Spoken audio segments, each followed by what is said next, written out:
Ayan, hintayin na natin na i-command ko na guys. Ayan yung i-print nyo. Ayan. So, ayun. Okay. Oh, ang ganda ng print niya guys, oh. So, ayan guys, welcome back sa ating YouTube channel at sa ating Facebook page. At kung bago ka pa lang dito, nag-upload ako dito ng mga video tutorials about sa mga basic troubleshooting sa pagre-repair ng mga laptop at ng mga printer. At nag-upload din ako dito guys ng mga video tutorials na related sa ICT. So, ito ngayon guys, may dinalang printer sa atin, Epson L3110. Hindi daw mag-print yung color nito. Yung yellow, cyan at saka magenta, talagang yung black lang daw talagang napapakinabangan na may-ari. So, iti-test print natin kung ano talagang problema. Yan, kinaman ko na ng test print guys. Ayun, wala talagang colored. Ito yung print niya, oh. Oh, walang yellow, magenta, at saka cyan. May cyan pero ilan lang rin. Then yung black talaga yung okay sa kanya. So, bubuksan natin to guys. So, ngayon papatay natin siya. Kailangan hindi nakakonect sa kuryente. Yan yung mga power cord niya. Kailangan hindi nakasaksak sa kuryente. Tanggalin natin mga kable. Bali ito ibaba natin. May dalawang tornilyo yan dito. Ayan. Ayan, tatanggalin natin at saka ayan sa kabila. Yan. O tatanggalin ko. Para maiangat natin tong scanner cover. Saka ito. So, itatabi lang muna natin to. Ngayon, pwede na nating iangat ito. Yan, tutukuran natin itong screwdriver. Then, nandito kasi yung print head. I-move natin to. Kapag napansin niyo yung matigas guys, kasi may nakalock, ayun siya yung white. Yan, yung white na yan, nakalock yan. Iikot natin itong gear niya. Yan, papunta sa atin. Yan, pag naikot na natin, itulak muna natin pag ganyan. Yun, bumaba na yung lock niya, bago natin mahila sa gitna. Yan. Then, tatanggalin natin itong damper niya. Yan, pagtanggal nito, hilain lang natin mapunta sa atin. Yan. Yan. Yan. Nag-angatan na siya. Mahila na natin. Ito may, ano lang to plastic na cover. Tanggalin natin. Nagpo-protecta ito sa kanyang hose. Tanggalin natin. Yan. Then, tatanggal natin ito. Ayan. So, natanggal na natin itong damper. Sunod natin tatanggalin itong white na to. Bali, itutulak lang natin yan dito. Yan. Tsaka dito, yung lock niya sa dalawang gilid para maiangat natin. Matanggal. So, kuha lang ako pang sungkit. Guys, may flat screwdriver ako. So, sungkitin ko dito sa gilid.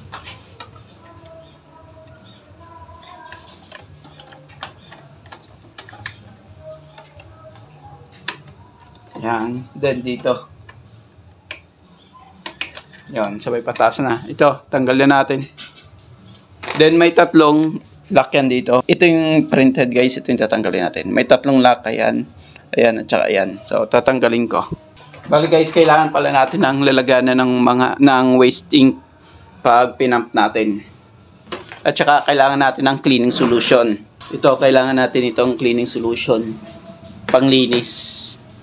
At saka syringe na 10 ml. Ito guys, kailangan natin ng syringe na 10 ml. Ayan siya. Yan. Tanggalin muna natin. So, may isa pa akong screwdriver dito, medyo mababa. Ito kasi ginamit ko pang tukod.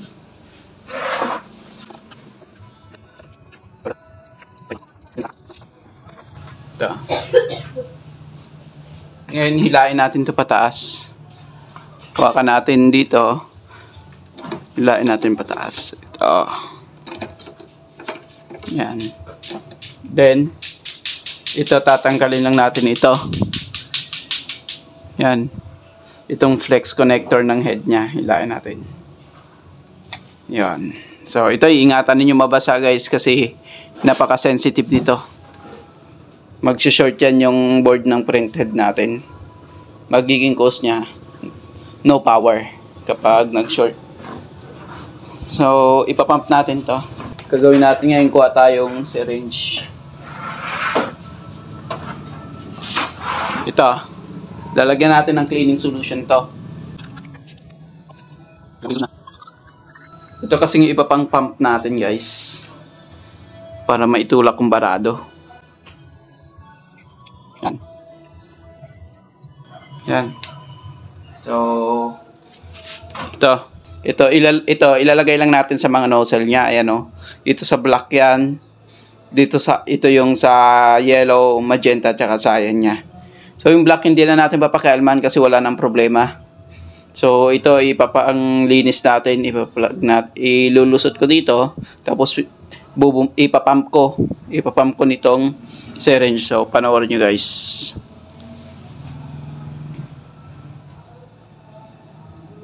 So, ito sa yellow. Then, ipapump ko yan siya. Ayan.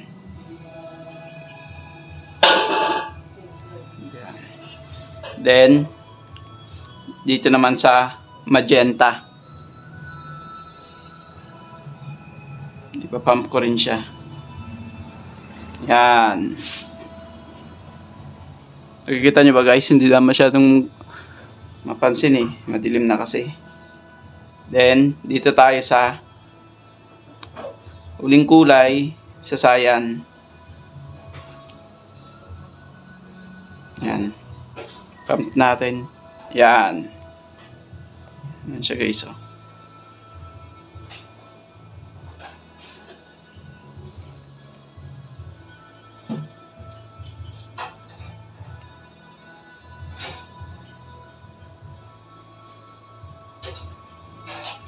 Yan. Ubusin na lang rin natin yung cleaning solution natin. Basta itong sa taas guys, ingatan ninyo mabasa ah. Tingnan nyo naka-secured sa akin sa itaas. Para hindi siya maagusan ng liquid. So ayun, tapos na. Pupunasan na lang natin ng tissue. So, kuha tayong pamunas. So, ayun. Ngayon, ibabalik na natin siya. So, yung pagbalik, ganun lang rin guys. Paano natin siya tinanggal? Kailangan habang binabaklas natin o tinatanggal natin, alam natin kung paano.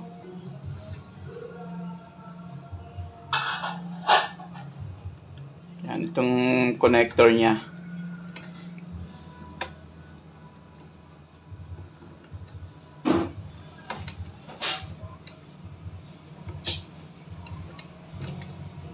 So, yun. Balik natin.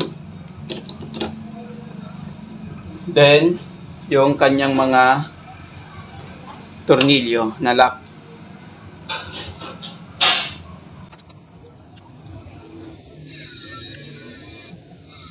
Yan. So, igpitan lang natin ng konti. Pero, wag lang sobra. Yung sakto lang.